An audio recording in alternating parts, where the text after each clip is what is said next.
সবুজে ঘেরা শান্ত এক জনপদ। চারপাশের নীরবতা দেখে বোঝার উপায় নেই এই মাটির বুকেই লুকিয়ে আছে প্রায় 450 বছরের এক গৌরবময় ইতিহাস। এক সময় জমিদারদের পদচারণায় যে প্রাঙ্গণ মুখরিত থাকত, আজ সেখানে শুধু অবহেলা আর ধ্বংসের ছাপ।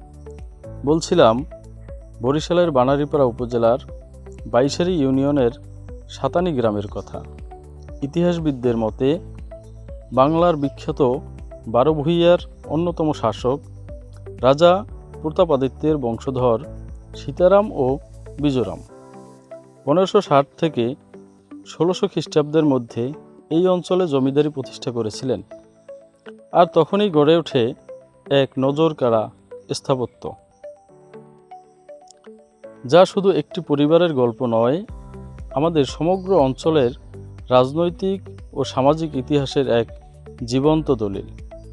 স্থানীয়রা জানান, এই এলাকায় একসময় ঐতিহাসিক স্থাপনা ছিল মোট 40টি, কিন্তু সময়ের নির্মম আঘাত আর সংস্কারের অভাবে ইতোমধ্যে 16টি স্থাপনা পুরোপুরি বিলীন হয়ে গেছে।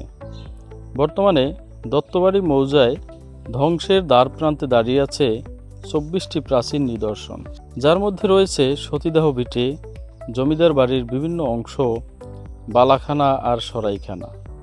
এক সময় এখানে 2 শতাধিক মানুষের কোলাহল ছিল, আর আজ জমিদার পরিবারের 6ষ্ঠ প্রজন্মের সদস্য শ্যামাপ্রসাদ ও উত্তরসূরি গোবিন্দ ভৌমিক জানান, আজ মাত্র 2টি পরিবার এখানে টিকে আছে, বাকিরা ছড়িয়ে পড়েছেন দেশে বিদেশে। অর্থ আর জনবলের অভাবে চোখের সামনেই ধ্বংস হয়ে যাচ্ছে এই বিরল ঐতিহ্য।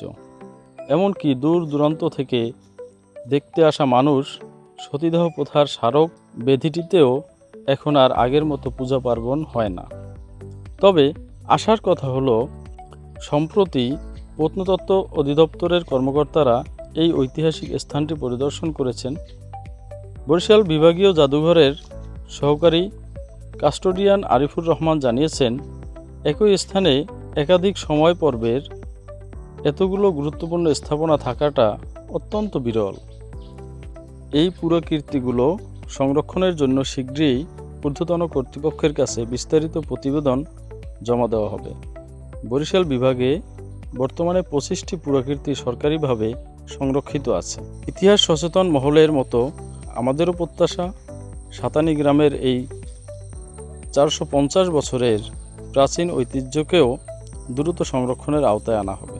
কারণ স্থানীয় ইতিহাস রক্ষা না করলে জাতীয় ইতিহাসকে সমৃদ্ধ করা কখনোই সম্ভব নয়।